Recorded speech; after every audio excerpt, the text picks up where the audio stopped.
Hello and welcome to a new video. I am going to apologise straight up from the beginning if I sound really off. I have my first cold since 2019 and I'm not feeling great. But I need to film this video, so I'm just sucking it up, put some makeup on, and we're going to do this because I'm very excited for this video, because it is that time where I share with you the recommendations for the prompts for the next round of Royal Readathon. So if you have not seen our announcement, our next Readathon is going to be in May, and as always, here is some recommendations for each of the prompts. Obviously you can stretch the prompts as much as you want.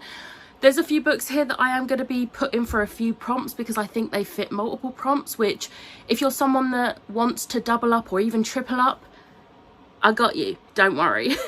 But if you'd like to go watch the announcement video, I will leave Liv's video in the description box below, so you can go check out the full video with all of the prompts, the reasons for the prompts and all that jazz. So I'm just going to get stuck in with the first prompt, which is Mulan and Shang, a book with LGBTQ+ rep. So there are so many books I can recommend for this, but I've tried to limit to like between 4 and 6 for each prompt.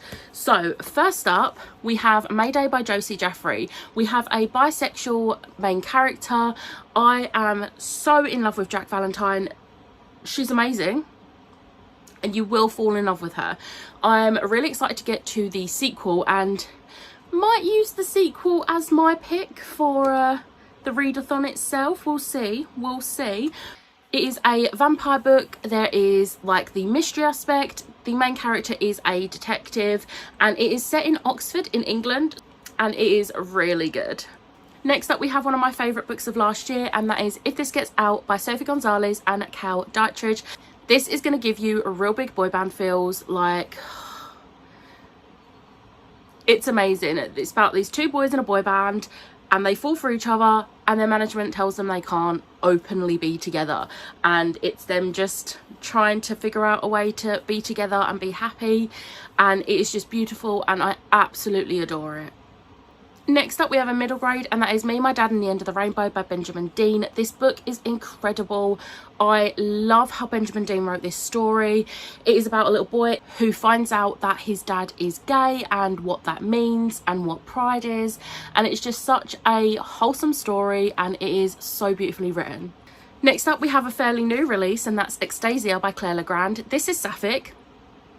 It's also horror and witchy, so I would look into it before you read it because there are some really gruesome bits, and like there is a little bit of body horror which I'm not a fan of, but I really loved this book. I thought it was incredible and it's made me want to read more horror. So plus it's sapphic. Did I mention it's sapphic? I don't think I mentioned it's sapphic.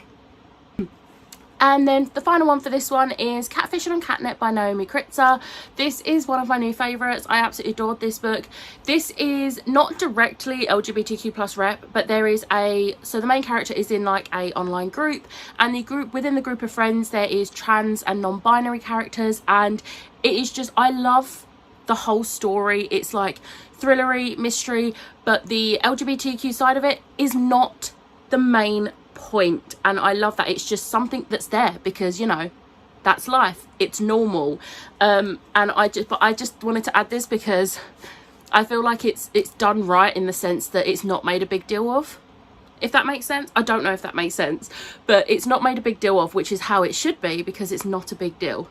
I'm rambling now, but yeah, this is amazing. It also has like a mystery side of it and kind of thrillery at points, and it's sci-fi because it's got an AI, so yeah. The next prompt is Ariel and Eric, a book with sailors or mermaids. This one, I am going to say right now, you can twist this to be pirates or sirens as well. Honestly, stretch it how you need to. I've only got 5 books here and I have sort of twisted it with a few of them. So first up, we have Orion Lost by Alistair Chisholm. You may be saying, this doesn't have sailors. Space pirates. It has space pirates. And yes, it's partly my readathon. So if I say you can count a book with space pirates, you can count a book with space pirates. This is a middle grade where a bunch of kids end up being the only ones that can control and like steer this ship, and they get involved with space pirates by accident, obviously, and it's just a really fun read, and I highly recommend this one. This one could also work for the Rapunzel and Flynn prompt, just saying. Next up, we have Land of Roar by Jenny McLachlan. I would always recommend this book. It's one of my favourite series, and this has mermaids. It has mermaids in the imaginary world that Arthur and Rose created. So I'm pretty sure it has pirates as well. So this one definitely counts. Next, we have Daughter of the Pirate King by Tricia Levenseller. This has sirens and pirates. So this one 100% counts. I love this duology. It is awesome. Both books in this duology would count for this prompt because they both have pirates and sirens. So this one would definitely count, and honestly, if you haven't read it, read it. Next up, we have Realm Breaker by Victoria Aveyard. This one does have I was going to say sailors, but it is pirates. So it literally says on the back, a pirate's daughter, and you do see a fair amount of the pirate and her daughter in this. So it is a pretty relevant point of it. The pirate's daughter is one of the main characters, so this would definitely count. And also, it's an awesome book. It's a bit chunky, so you might not want to, but it's amazing. And the sequel is coming out soon, so if you're a fan of Victoria Aveyard's books and haven't got to this yet, highly recommend picking this one up. And then the final one for this prompt is Ship of Magic by Robin Hobb. And in fact, any of the books in this trilogy in particular would count for this because they are literally sailors. There are some pirates, but it's mainly sailors. So they have the live ships, which are the ships that once 3 generations of a family has died on the deck, the wizardwood comes to life and the ship comes to life. So, and it literally is based about 95% on the water with the sailors, so and the pirates. So this one 100% fits for this prompt, and I highly recommend this trilogy. And you don't have to have read any of the previous trilogy to read this, because I read this first. So yeah. Next up, we have Belle and Beast, a book with forced proximity. So first up for this, I'm recommending Ascension by Victor Dixon.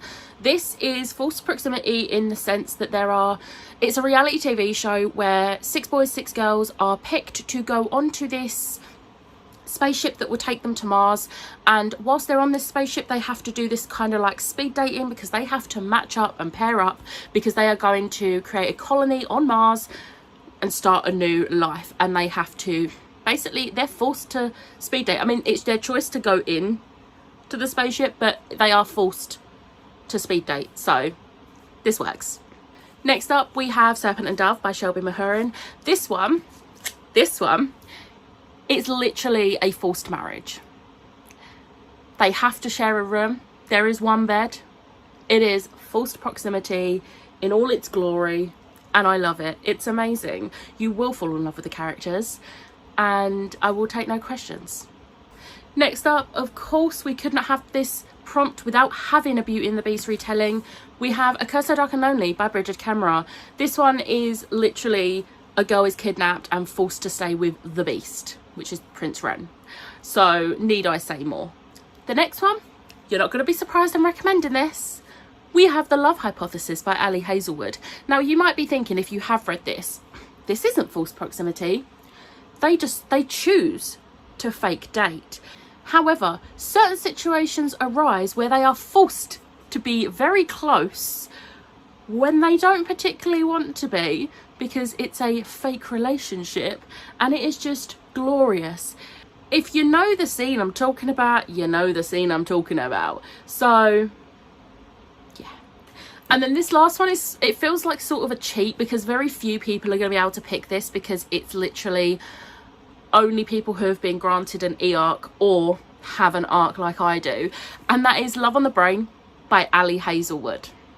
Yes, I am recommending a book that hasn't even been released, because I know quite a few people do actually have pre-release copies. So I'm putting this in there just because I want to, because I love this book. But this is literally 2 people are forced into close proximity and have to work with each other. And that's all I'm saying. Next up, we have Aurora and Prince Philip, a book with a secret or forbidden love. So the first one for this prompt I'm recommending is American Royals by Catherine McGee. This one, the princess is kind of falling for someone that she shouldn't as princess and future queen, and it's kind of kept a secret. This one is kind of secret and forbidden because of who it is that she is like secretly in love with. So this would work double time for this. I mean, there's no points, so you don't get any sort of double points for it fitting both, but you know, it fits. Next up, we have State of Sorrow by Melinda Salisbury. This one, it's not so much a forbidden romance, but it is kept very much a secret. So she is like the daughter of the ruler of this kingdom, and she is having a secret like affair with someone. So we have a secret love there. Next up, we have Frostblood by Ellie Blake. This is very much a forbidden romance in the sense that firebloods are basically not supposed to exist in the eyes of frostbloods, and a fireblood and a frostblood might develop feelings for each other. So it's very much a forbidden romance, and I am so here for it. This whole trilogy is amazing. The whole trilogy would work for this prompt as well. If you've read the first one and want to read the second or third, I gotcha, it'll work. Next, we have XOXO by Axie O. This book is a contemporary, it's K-pop, and it is very much a forbidden love. It even says in the blurb, I will literally show you, like most K-pop idols, Jae-woo is strictly forbidden from dating anyone. But of course, secret relationship. This is amazing. I love it. And it's contemporary. And if you love K-pop, you're going to love this. And even if you don't love K-pop, you're going to love this. Because I'm not a K-pop fan. And I loved this. And then the final one I'm recommending for this prompt is From Blood and Ash by Jennifer L. Armentrout. Poppy is the maiden. She is not to be touched by anyone. But someone might be touching her. There is a very secret and forbidden love in this. And oh my god, it's incredible. I love it. The whole series is beautiful. This book is incredible. If you have not read it, read it. And if you've been hearing bad things about book 3, I'm reading it right now. Ignore the bad things. It's incredible. So if you want to read the next book, read it. Next up, we have Rapunzel and Flynn, a book with adventure. I've got a few for this one. To be honest, most middle grade would work for this. So we have The Strange Worlds Travel Agency by L.D. Lipinski. Any of the books in this series would work. They literally go on adventures through suitcases that take you to different worlds. Need I say more? This book is incredible. I love it so much. The second book would work for the Ariel and Eric prompt, just a heads up. I don't know if the third book would. I don't think it will because it's set in a forest. But this is amazing and I highly recommend this whole series. Next we have Wonderscape by Jennifer Bell. This one is literally an adventure. So they get sucked into Wonderscape, which is a in-reality adventure game set in 2473, and they have to play the game. It's kind of like Jumanji, but it is amazing, and honestly, read it. Next we have Destination Anywhere by Sarah Bernard. This is a YA contemporary standalone, which is absolutely incredible. If you haven't read this, read it. So the adventure is, this girl is bullied by her classmates and decides to just take a spontaneous trip to Canada, and she travels through Canada with a group of people she meets, and it is just amazing. I absolutely loved it and I highly recommend it. It makes you want to go traveling through Canada. Next we have The Other Side of Lost by Jessie Kirby. This is about a girl who sort of like but loses contact kind of with her cousin, who's like really into hiking and things like that.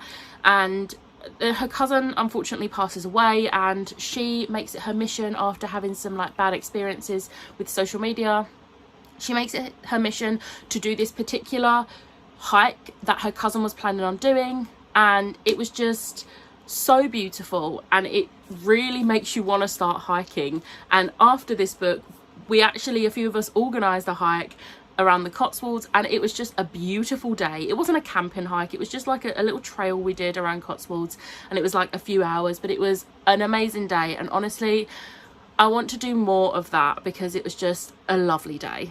And then the final one I'm recommending for this prompt is The 5-Year Plan by Carla Burgess. This book is amazing. This was my first like dip into adult contemporary, and it was just so beautiful. The adventure is on the two people that meet. They have a sort of like summer fling, adventuring and doing like wildlife stuff, and then they go their separate ways and they meet up again 5 years later. But there is definitely adventure in this, and it is just so beautiful. I love it.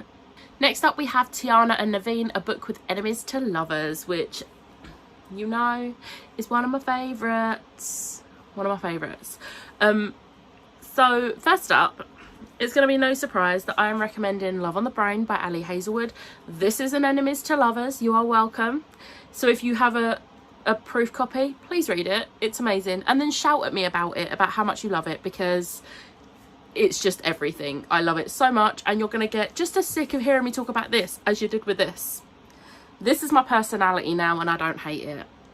Next up, we have Red, White and Royal Blue by Casey McQuiston. This is literally a prince and the son of the president who hate each other, and then one day they don't hate each other. Need I say more? It's enemies to lovers in the best way, and I absolutely adore it. Next, we have Serpent and Dove by Shelby Mahurin. It is literally a witch and a witch hunter forced into a marriage. A witch and a witch hunter. Read it. It's amazing. I love it so much. So much. Next we have one that could kind of be stretching it, but we have Get a Life Chloe Brown by Talia Hibbert. So Chloe kind of hates Red at first, but then she kind of doesn't. So it's kind of enemies to lovers. I would stretch it. But this is amazing. I love Chloe. I love Redford. Like, they just own my heart, and I love them so much.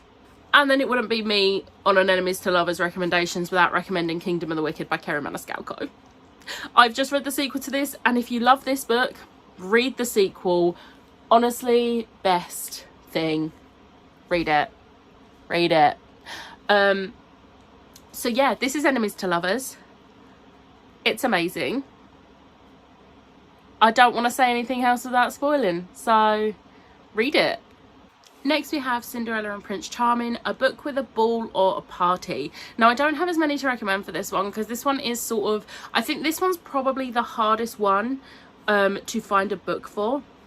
But any sort of party, and you're going to see me stretch just how much a party could count for in these recommendations. The last recommendation I'm going to give is going to stretch it.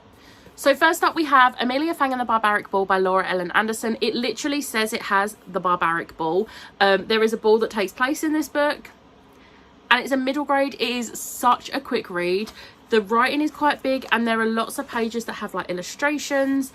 It is honestly such a fun read. I highly recommend this. And yeah, the first book has a ball, so it works.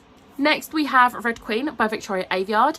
So this actually has quite a few like parties and balls in it, because it centers around a royal family and they have lots of like parties. But the main one happens quite near the beginning, which is a pivotal point for the main character, and it's just an amazing series that not many people talk about, and it's a real shame because it is so good. Next we have You Should See Me in a Crowd by Leah Johnson. This has a prom. A prom is a party, so this one counts. It's also a bisexual main character. It's like sapphic. It's YA contemporary. This would also count for LGBTQ+ rep. Need I say more? It's amazing. Read it. Next up we have Serpent and Dove by Shelby Mahurin. This one has a I don't know if it classes as a ball or a party, but it has some sort of thing like that in it. It's not like a pivotal part of the storyline, but it's still relevant in there. It still happens, so it counts for this prompt. And then this is the one that I'm stretching, and I was surprised I'm stretching it for the reason. It's The Love Hypothesis by Ali Hazelwood. So this one has a picnic, but the picnic has like food and like people gathering. It's essentially a party, but it's outside, and there's like people playing frisbee, and it's a party. It is a party, so I'm counting it. Read this book. And then the final prompt is Anna and Christoph, a book that makes you laugh. Now this one might be a bit harder to like decide on depends on like what sort of things make you laugh. I've picked a few that make me laugh and I think make a lot of people laugh. So first up we have The Martian by Andy Weir. This is like, the main character is stranded on Mars on his own, and he like constantly talks to himself because obviously he's got no one else to talk to, and he's just so sarcastic and funny. And if you have the chance to read the audiobook, I highly recommend, because Will Wheaton narrates it and it's just amazing. Next up we have Crave by Tracy Wolfe. This book is always going to crack you up. Any book in this series will make you laugh. The characters just have this banter and it is the best thing ever. And like, honestly, all of the characters will make you laugh. There are so many parts that I do laugh out loud for in this book, and it's just, it makes me so happy. I love it so much. Next up we have Percy Jackson by Rick Riordan. Now I'm not specifying what book, and honestly it doesn't even have to be Percy Jackson. It can be literally any Rick Riordan book in this universe, because the Magnus Chase series is hilarious, the Percy Jackson series is hilarious, and I have no doubt that his other series that I haven't yet got to are also hilarious. The characters just crack me up, and it's also mythology, so you get to learn a little bit. Granted, might not necessarily be completely accurate, but it's fun. You have a fun time reading it. Next we have The Danger Gang by Tom Fletcher, and honestly I'm actually going to say any kids book written by Tom Fletcher, because he just has this way of writing. It's hilarious, and especially when he talks to the reader, it just cracks me up, the things he comes out with.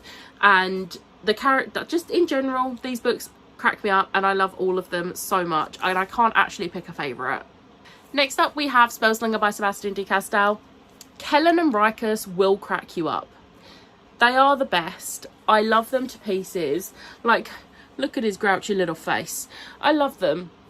They will crack you up. And if you have the opportunity to listen to the audiobook, I highly recommend it, because the narrator, Joe Jameson, is literally the best audiobook narrator I've ever heard. He's amazing, and he just brings all of the characters to life in his narrating, and you can tell them apart just from him talking, and it's just amazing. And then also, because this is me and I'm extra, I'm also going to suggest The Love Hypothesis and Love on the Brain by Ali Hazelwood.